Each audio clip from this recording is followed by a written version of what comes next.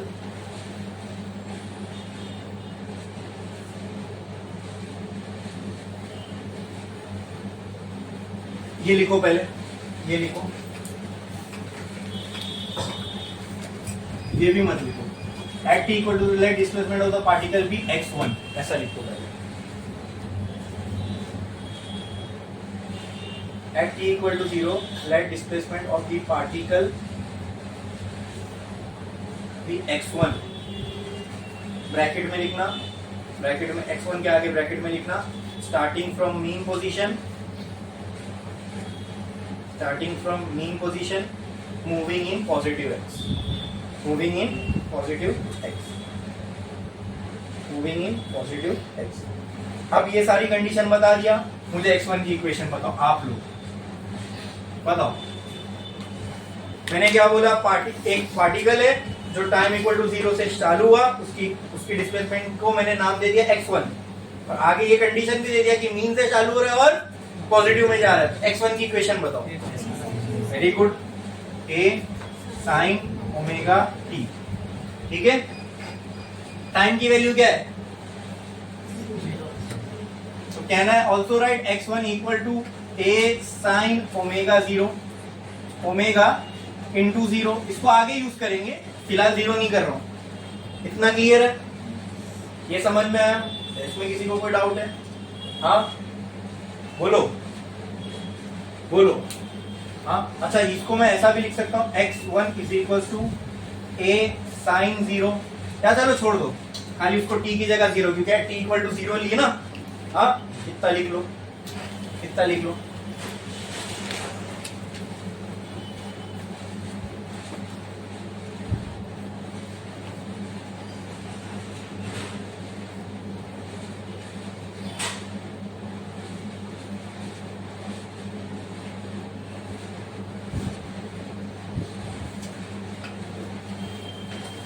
ठीक है, उसके एक लाइन नीचे लिखो, we know that at t equal to 0 phi is equal to 0। We know that at t equal to 0 small t, small t equal to 0 phi equal to 0। अब एक लाइन छोड़ो, एक लाइन छोड़ो। Let's say particle completes one cycle, particle completes one cycle at time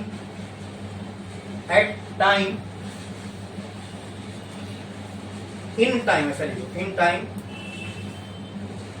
time t equal to capital t equal to, तो अभी हमने एक term भी स्टैब्लिश कर ली है कि एक चक्कर के बाद जो टाइम, एक चक्कर के लिए जो टाइम लगेगा वो कितना होगा, कैपिटल टी। कितना होगा, एक लाइन छोड़ो, एक लाइन छोड़ो। Let the displacement of particle, let the displacement of particle after completing one revolution,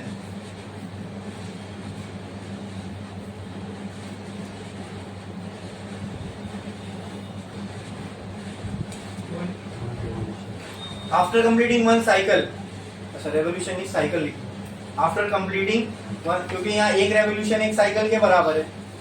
let the displacement of the particle after completing one cycle be x2, be x2, ठीक है, ठीक है।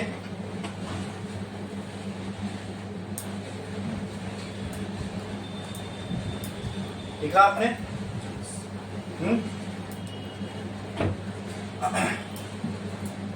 क्लियर है इतना? अब जब पार्टिकल, अब यहां पे जो नेक्स्ट जो डिस्प्लेसमेंट की इक्वेशन है वो क्या है? x2। पार्टिकल की जो डिस्प्लेसमेंट की इक्वेशन आई वो क्या आई? x2, ठीक है। अच्छा, अब x1 को जरा सॉल्व करो और मुझे बताओ x1 की वैल्यू क्या आएगी? 0। Therefore x2 equal to, therefore x2 equal to a sin omega t, a sin omega t। x2 कितना हो जाएगा भाई? a sin omega t। बोलो इतना क्लियर है? हाँ, ये होगी x2 की इक्वेशन कि नहीं होगी? अरे बोलो। पार्टिकल भले डिस्प्लेसमेंट x2 है, पार्टिकल शुरू कहां से हुआ था? मीन से ही हुआ था ना, इक्वेशन तो यही रहेगी। अरे बोलो, अरे बोलो। अच्छा मुझे बताओ पार्टिकल शुरू कहां से हुआ था? यहां से, हाँ, 0 से। एक चक्कर लगाया, कहां पहुंचा? कहां पहुंचा? मीन पोजीशन पे। तो कहना है से x1 और x2 बराबर है। अरे बोलो, क्या मैं बोल सकता हूं x1 और x2 बराबर है? क्योंकि उसकी इनिशियल पोजीशन और फाइनल डिस्प्लेसमेंट टोटल कितना हुआ? टोटल डिस्प्लेसमेंट कितना हुआ? 0। तो कहना है से, अगर इसको मैं x2 minus x1 equal to 0, तो x2 बराबर x1 ही हुआ ना भाई? ये बोल सकता हूं कि नहीं? हाँ हाँ, क्लियर है? इसमें किसी को कोई डाउट है? पक्का पक्का पक्का, ठीक है। x2 की ये इक्वेशन आई, लेकिन x2 की इक्वेशन में मैं t की जगह क्या पुट कर सकता हूं? बोलो, कैपिटल T। क्या पुट कर सकता हूं?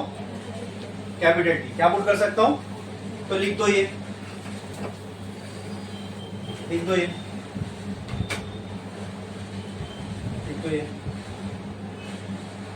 ठीक है आपने? उसके नीचे ये लिख दो। ये समझ में आया? कोई डाउट है इसमें?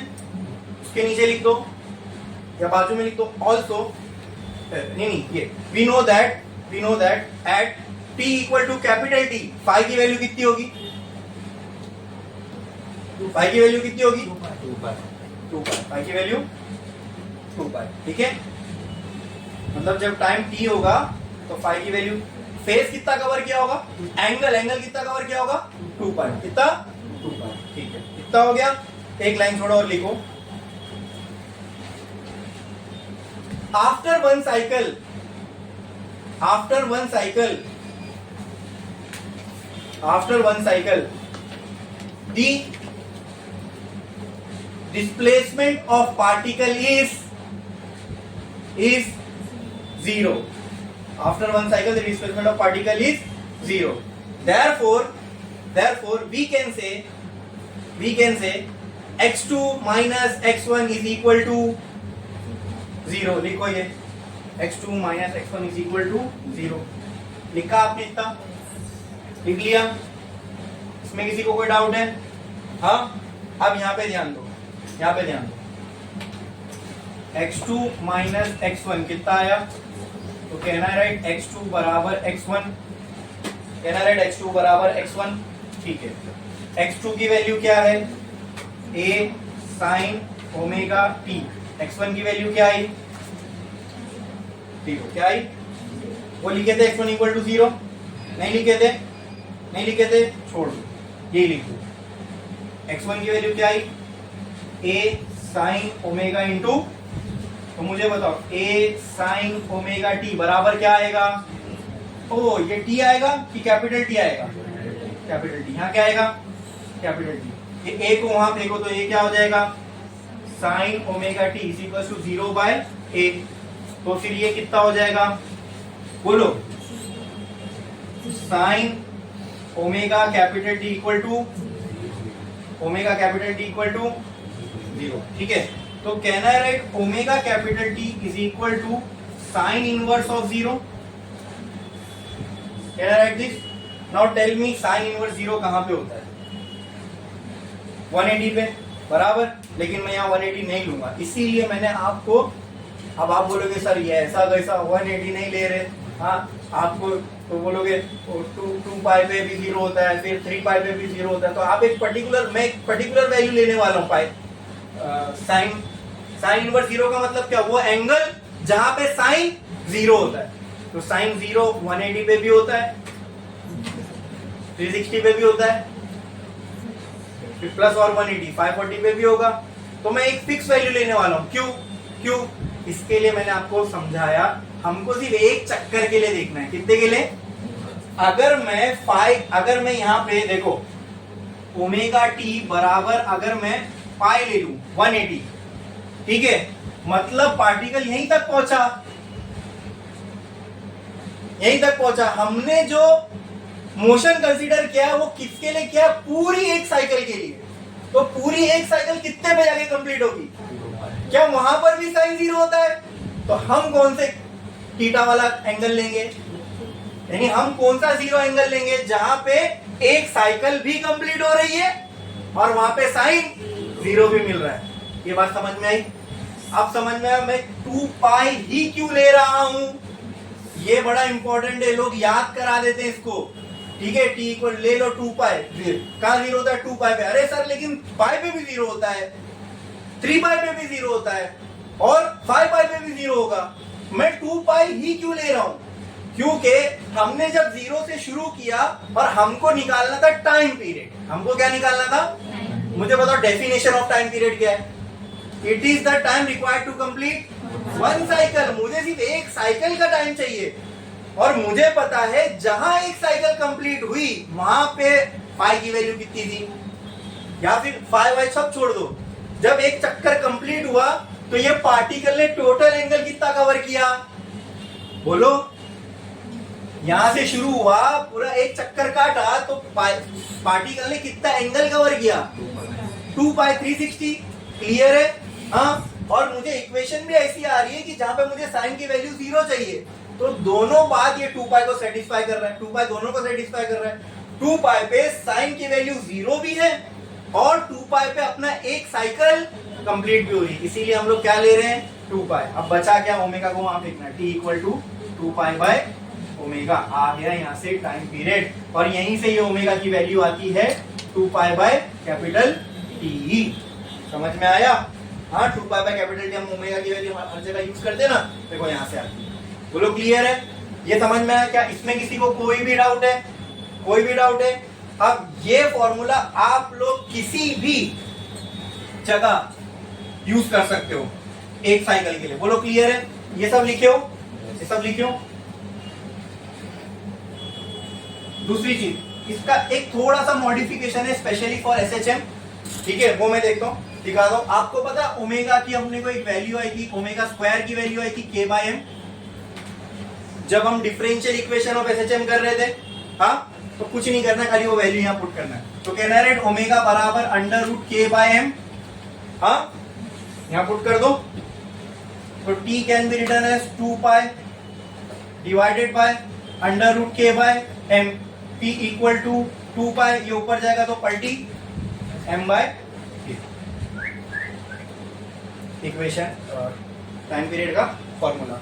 तो ये भी फॉर्मूला ट्रू है टाइम पीरियड के लिए, ये भी ट्रू है। क्वेश्चन में जो भी वैल्यूज दी रहेगी उस हिसाब से आप चूज कर लेना फॉर्मूला। अगर मास दिया हुआ है पार्टिकल का, k की वैल्यू दी हुई है, तो वो फॉर्मूला यूज करो। और खाली एंगुलर फ्रीक्वेंसी दी हुई है ओमेगा, या फ्रीक्वेंसी, क्योंकि ओमेगा भी होता है 2 पाई f, यहाँ पर वो भी छुपा हुआ है, अब वो भी लिख सकते हो। और यही फॉर्मूले से ना आपको बताता हूँ क्यों रेसिप्रोकल होता है। t equal to 2 pi by omega की जगह मैं 2 पाई f लिख सकता हूँ, pi by cancel, t equal to 1 upon f। ये फॉर्मूला हम अक्सर डेफिनेशन में पढ़ते हैं, time period is reciprocal of frequency. Frequency का उल्टा होगा, तो यहीं से हमको फ्रीक्वेंसी का भी फॉर्मूला आ गया। फ्रीक्वेंसी चाहिए, टाइम पीरियड वो होता है एक साइकिल के लिए कितना टाइम लगा। फ्रीक्वेंसी क्या होती है?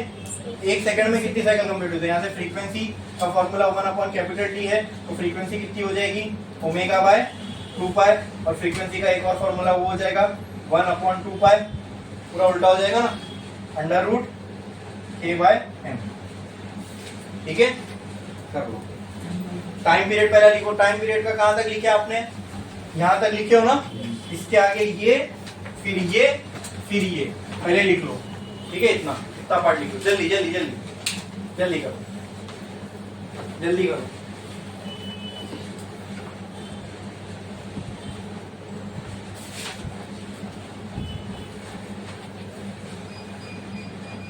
देखो जल्दी फटाफट।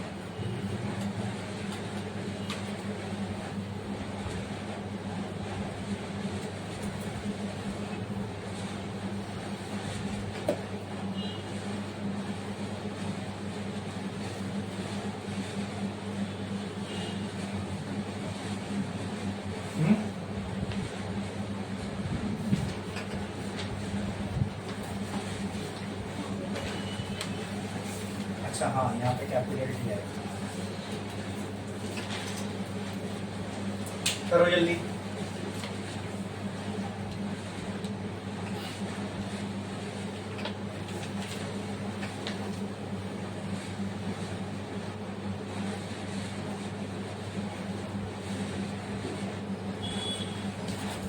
हो गया लिख के? देखो यहाँ पर मैंने आपको जो वर्ड्स में बोल बोल के लिखा है ना, वो बस इसलिए लिखाया है ताकि जब आप सेल्फ स्टडी करने बैठो तो आपको ये रीड करके प्रॉपरली आप टाइम पीरियड के फॉर्मूले तक इजीली पहुंच पाओ। आपके दिमाग में कोई डाउट, कोई दिक्कत, कोई परेशानी नहीं होनी चाहिए। फिर भी कोई आती है तो आपके पास वीडियो है, वो ओपन करके देख सकते हो। बोलो क्लियर है? हाँ, यहाँ तक समझ में आया? एक काम करो सब, जब टाइम पीरियड निकाल ही चुके, इसका उल्टा फ्रीक्वेंसी है, तो एक लाइन छोड़ के वो भी खत्म कर देते हैं। एक लाइन छोड़ो, स्टार डालो, लिखो frequency of a particle performing SHM, frequency of a particle performing SHM, और ये तीनों लिख दो बस, ये तीनों डब्बा लिख दो। करो जल्दी। Frequency of particle performing SHM, तीनों डब्बे में जो है वो लिख दो जल्दी।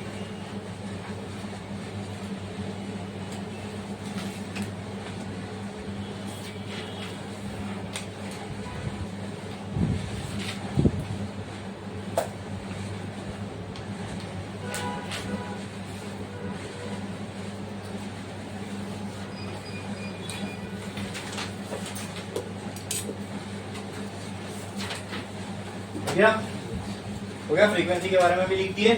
एक लाइन छोड़ो, स्टार डालो और लिखो energy in SHM, energy in SHM.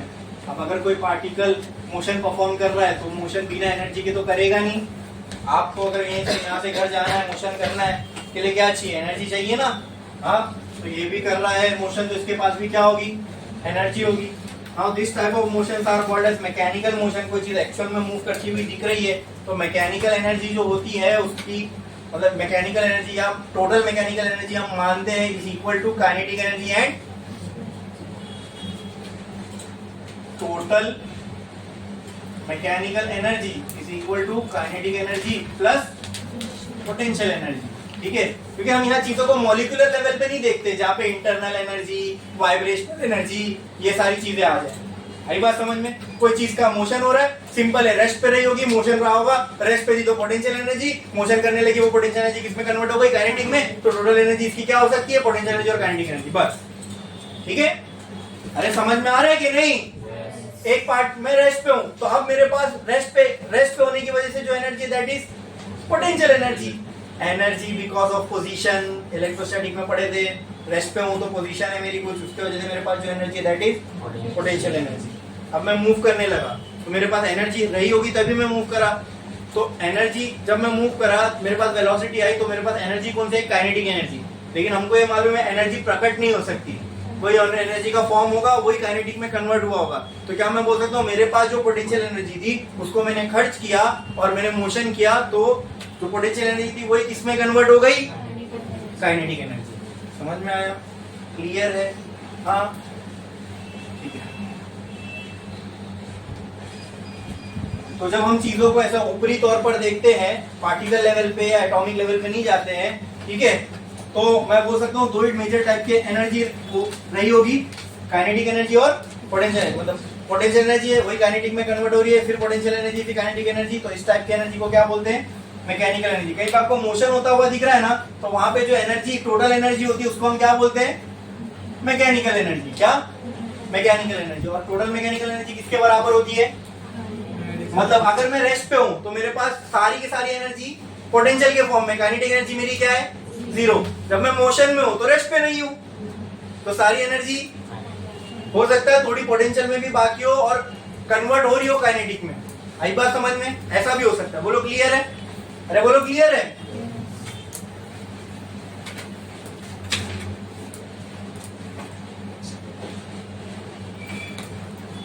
अब एक चीज तो बड़ी आसान है इसके अंदर काइनेटिक एनर्जी को समझना, ठीक है? चलो आओ देखते हैं। एसएचएम, ये मीन पोजीशन, बोलो क्लियर है?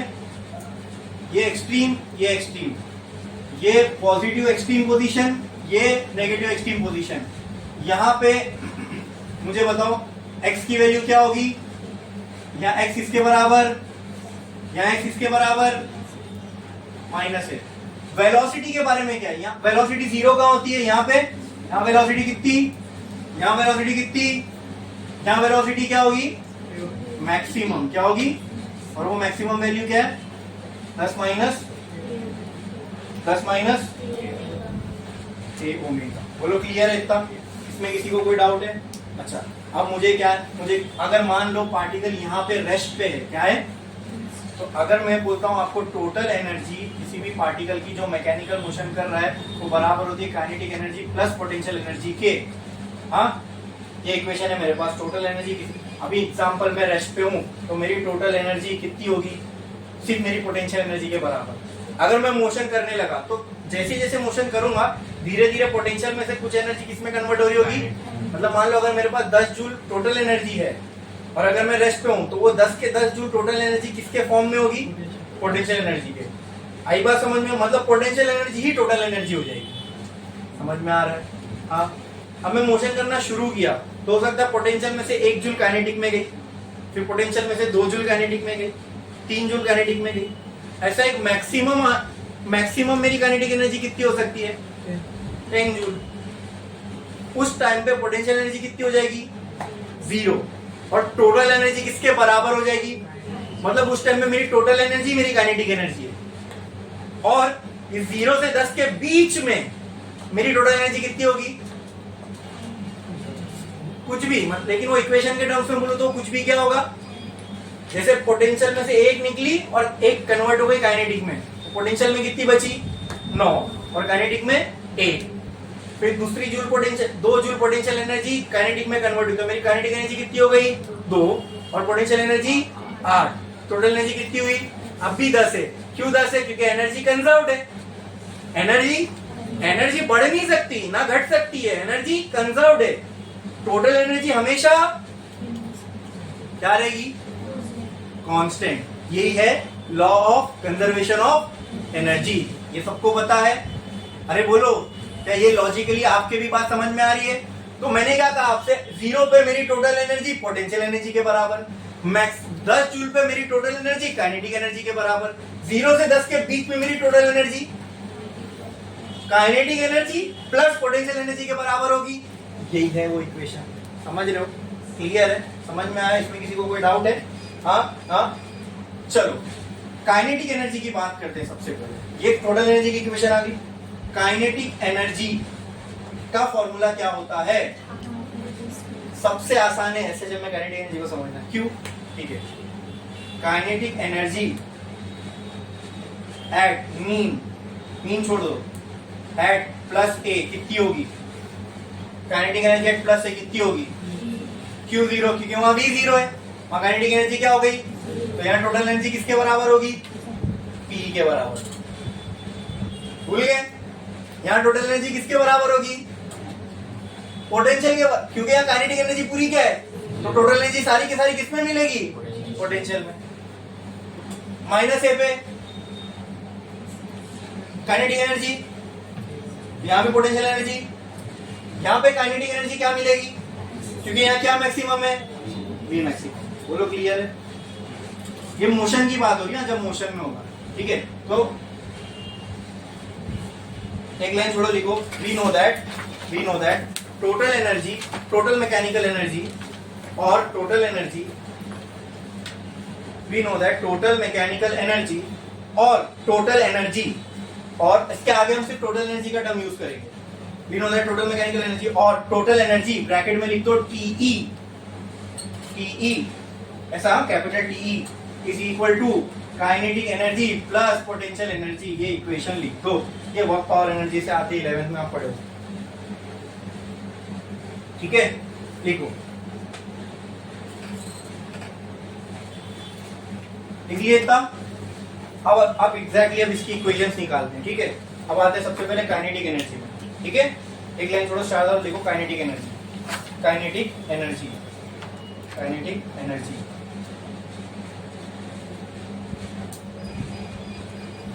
ब्रैकेट में लिखो के, कैपिटल के ई, कैपिटल के ई, ठीक है। मुझे बताओ एक्स की क्या काइनेटिक एनर्जी का जो फॉर्मूला होता है वो क्या होता है, हाफ एम वी स्क्वायर। मतलब काइनेटिक एनर्जी का चेंज v के चेंज होने से आएगा और v का चेंज डिस्प्लेसमेंट के चेंज होने से आएगा। v की इक्वेशन है हमारे पास v equal to minus omega under root a square minus, उठा के यहाँ पुट कर दो, तो kinetic energy is equal to half m minus omega under root a square minus x square. बोलो क्लियर है।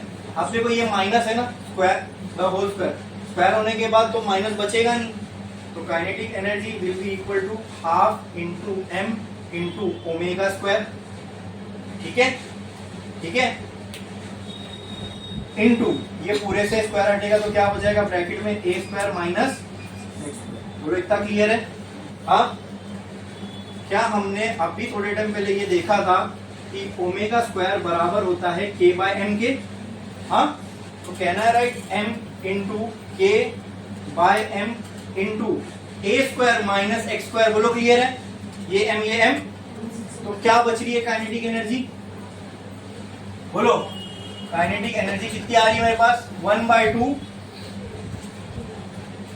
के a square minus x square. ये हो गई मेरे पास काइनेटिक एनर्जी का फॉर्मूला। क्या हो गया मेरे पास, काइनेटिक एनर्जी का फॉर्मूला, ठीक है। एट मीन पोजीशन, ठीक है, x equal to 0, therefore kinetic energy, ये मीन पोजीशन की बात हो रही है, will be equal to half k a square. तो मीन पोजीशन पे काइनेटिक एनर्जी कितनी होगी, के ए स्क्वायर, और ये मैक्सिमम, हाँ ये मैक्सिमम भी होगी क्योंकि वहां पे v क्या होता है, v क्या होता है, मैक्सिमम होता है। बोलो क्लियर है। हाँ, ये काइनेटिक एनर्जी की मैक्सिमम वैल्यू है हाफ के ए स्क्वायर। बोलो क्लियर है। At extreme position, at extreme position x equal to plus minus a, plus minus, तो कहना है kinetic energy is equal to half k a square minus plus minus a square. लिख सकता हूं ऐसे। हाँ, अब प्लस ए पुट करो या माइनस ए पुट करो, आंसर तो इसका 0 ही आने वाला है। तो काइनेटिक एनर्जी क्या आएगी, काइनेटिक एनर्जी क्या आएगी, eight extreme position kinetic energy क्या आती है, ये डिस्कस किए थे, क्योंकि यहाँ v 0 है तो काइनेटिक एनर्जी भी सेंस बन रही है, क्या आना चाहिए, देखो 0 ही आ रही है। बोलो क्लियर है। छापो छापो छापो जल्दी।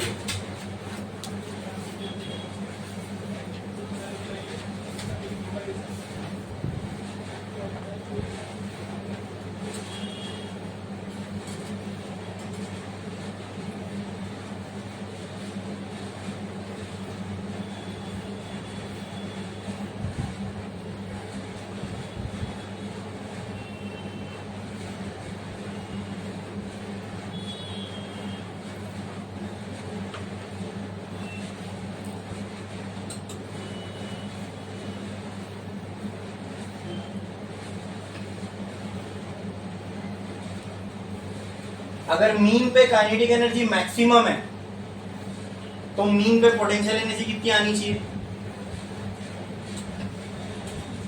0। चलो देखेंगे, वो बात की बात है, देखेंगे मीन पे पोटेंशियल एनर्जी कितनी आनी चाहिए, 0।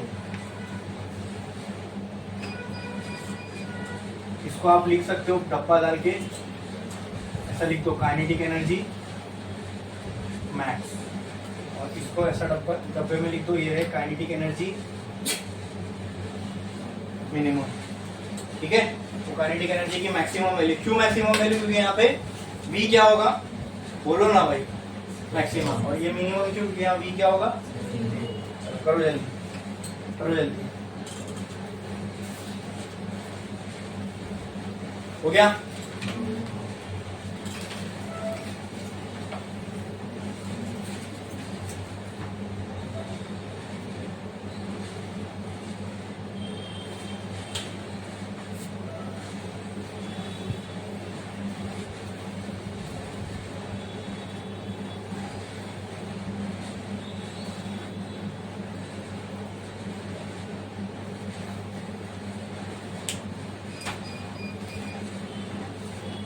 हो गया लिख के? बस अभी के लिए इतना ही। नेक्स्ट लेक्चर में हम लोग ये देखेंगे, अभी हमने क्या सोचा, देखो मीन पे काइनेटिक एनर्जी क्या आई, maximum, and what is the value of that maximum kinetic energy, half k a square. Extreme पे काइनेटिक एनर्जी कितनी है, 0। क्यों 0 है, क्योंकि वहां पे V 0 है। मीन पे मैक्सिमम है, क्यों मैक्सिमम है, क्योंकि वहां पे V मैक्सिमम है, बराबर।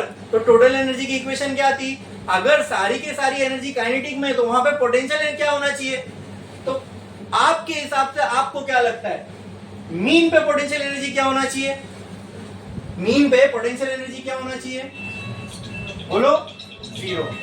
और एक्सट्रीम्स पे, मतलब यहां पर और यहां पर, जहां पे काइनेटिक एनर्जी 0 है वहां पर पोटेंशियल एनर्जी क्या होना चाहिए, मैक्सिमम। क्या होना चाहिए, अब वो क्या हो, मैक्सिमम होगी ये तो अभी हमने समझे, देखेंगे भी होगी या नहीं, और अगर मैक्सिमम है तो उसकी वैल्यू क्या है वो भी समझेंगे। वो तो क्लियर है। हाँ, अच्छा मेरे को अगर आप बताओ और एक चीज यहां से थोड़ा सा समझो, मीन पोजीशन पे, at mean position, at mean position total energy किसके बराबर होगी, काइनेटिक एनर्जी के, और वो कितनी है, कितनी है, हाफ के ए स्क्वायर। मतलब क्या मैं बोल सकता हूं, total energy at mean position के ए स्क्वायर होगी। हाँ बोलो बोलो, अगर यहां पर पोटेंशियल एनर्जी मैक्सिमम है तो वहां काइनेटिक एनर्जी क्या होगी, 0। लेकिन टोटल एनर्जी चेंज होगी क्या, तो टोटल एनर्जी की इक्वेशन क्या आनी चाहिए, के ए स्क्वायर।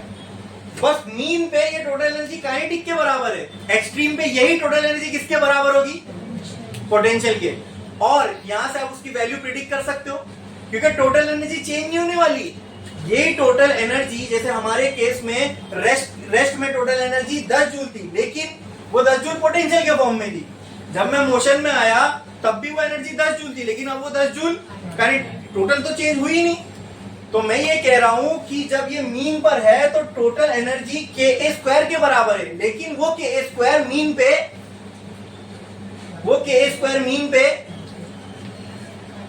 काइनेटिक एनर्जी है। जब मैं एक्सट्रीम पे जाऊंगा तो टोटल एनर्जी चेंज होगी क्या, लेकिन उसका फॉर्म चेंज हो जाएगा। टोटल एनर्जी तो उतनी रहेगी, लेकिन अब वो टोटल एनर्जी, तो मुझे बताओ पोटेंशियल एनर्जी का फॉर्मूला क्या होगा, वही होगा। अरे जितनी टोटल एनर्जी है, टोटल एनर्जी तो उतनी रहेगी, यानी हम लोगों ने पोटेंशियल का भी फॉर्मूला निकाल लिया। चलो एक बार उसको ऐसा ब्रीफली समझते हैं। Eight extreme position value of potential energy will be half के स्क्वायर, एट मीन पोजीशन 0। अब इसको नेक्स्ट लेक्चर में देखेंगे, ऐसी वैल्यूज हमको आ रही है, ठीक है।